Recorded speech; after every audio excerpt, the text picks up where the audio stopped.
to send it off to production. So there's a lot of supporting documentation that we need to pass to the supplier and the producers to be able to achieve that goal. So if we give it a little example, let's say we have a voltage divider circuit.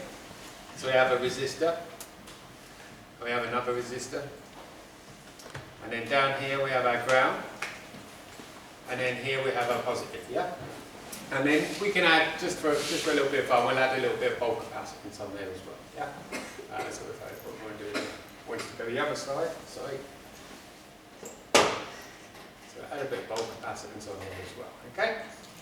So we've got this circuit and we're going to turn that into a PCB, and we've decided, as we've done our PCB, that we want everything to be surface mount. So we've got a PCB and we've ended up, if we called this R1, R2 and C1. We knew that when we designed our circuit, the values that we wanted on these. So to keep it simple, I decided at some point that R1 was going to be 10k, R2 was going to be 10k, and C1 was going to be 1 microfarad. So I present that onto a board. I've decided I want to go surface mount, and I've decided that, okay, I have a little bit of space, so I want quite small components. So I've created the board, and on this board I've got 2 resistors and a capacitor, and they're all 0603 footprints. We all understand how we've got to that so far because we've done all these PCBs and everything. Now, I've sent this board off to the manufacturer and they produced this board, and then they phone me up and say, we've got 1,000 of these boards ready to go, we'll place the components for you and send you the finished products. I say, yeah, that's great. So they'll say to me, what components do you want? So I need to provide them with a document or with the parts that I bought myself, either way, of exactly what I want laying down on there. And there's a standard to do this, and we call it a BOM, which is a bill of materials. So this presents a few problems for me, because I'm sitting there on my design computer, and I want to provide all these components for 1 million of these boards. So what do I do? Okay, I've got 2 10k resistors, and I know the footprint is 0603. There's some very important things that I need to make sure of now. The first one is, where can I buy those components in that quantity? What lead times those components have got? Are they actually available? Yeah, and the cost of that as well. So, which obviously is based on quality. How do I do that? Well, I have some suppliers that I know that I tend to use a lot. The likes of RS Components or Rapid Electronics or Farnell.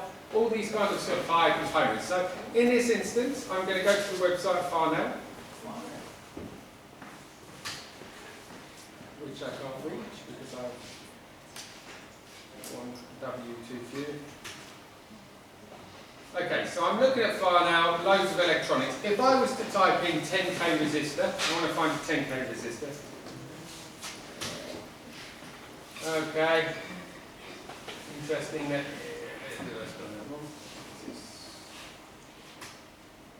So now I have 10k resistor, I've searched for 10k resistor, and I have all of these things here, passive components. Suddenly I have 78 resistors of fixed value. The placement company is not going to like that. They're not going to be happy with you just sending them a link like this. There's all these through holes, different sizes, different watts, and I need to make these decisions. I need to be 100% confident on the component I want to order to go in there. So suddenly I need to look at the wattage of the resistor, the size of the resistor and everything. I need to find the exact part. So what I'll do in this case is I'll add some more filter. So I'll put in here 0603 because that's the footprint I've decided I'm going to use, and that's what I've placed on the board. So I find an 0603. Okay, now we've got chip SMD resistors. I've got 409 of them. Let's go into here. You can see now I have lots of 10Ks. There are some other ones down here, so I'm going to help myself out here. I'm going to find down here, and I'm going to, they'll be down here somewhere.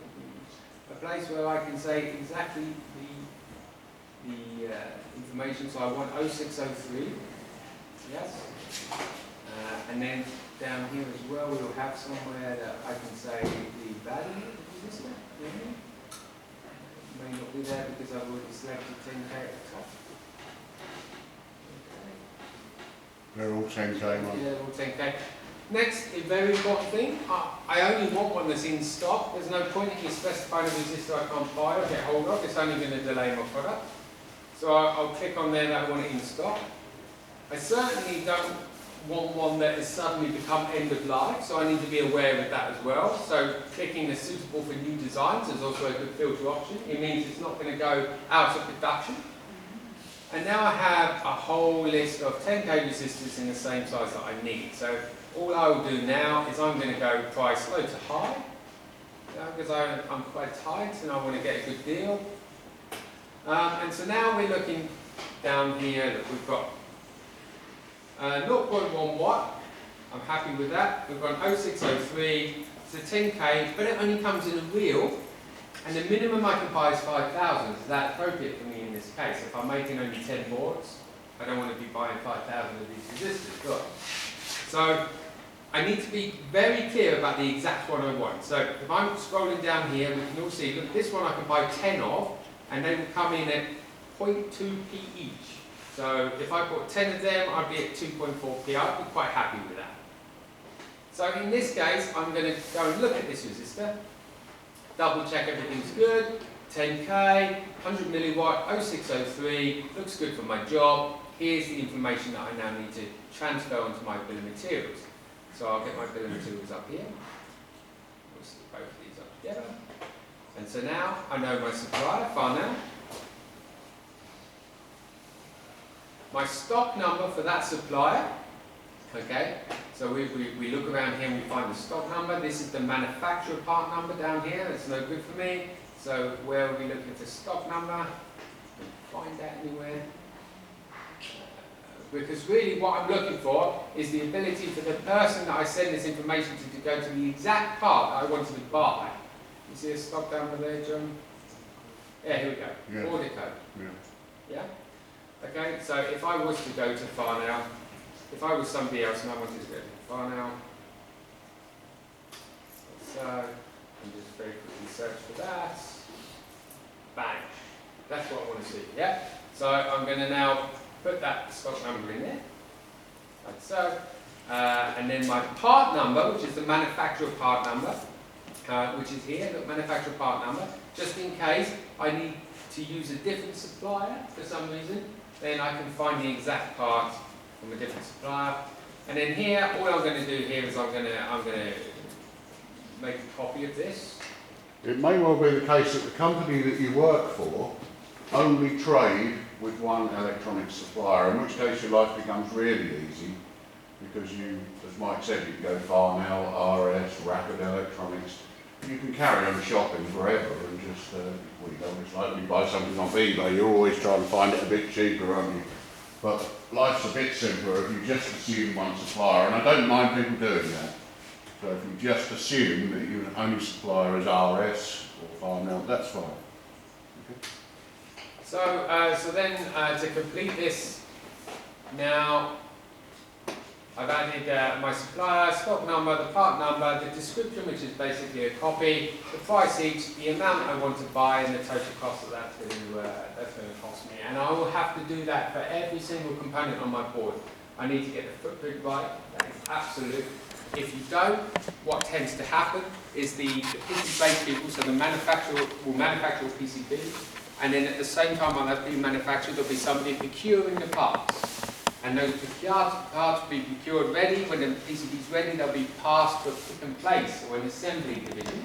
And those parts will be loaded in the machine, and it will all happen in an automated fashion. If any one of these is wrong or unclaimable, it's either A, going to delay your order massively, or B, they'll leave it off. Yeah? And if you've given them a chance where they can't find exactly which one they'll do, they won't make the assumption. They'll just leave it off because it's too dangerous. So it's really important we get a full detail on that bill of materials.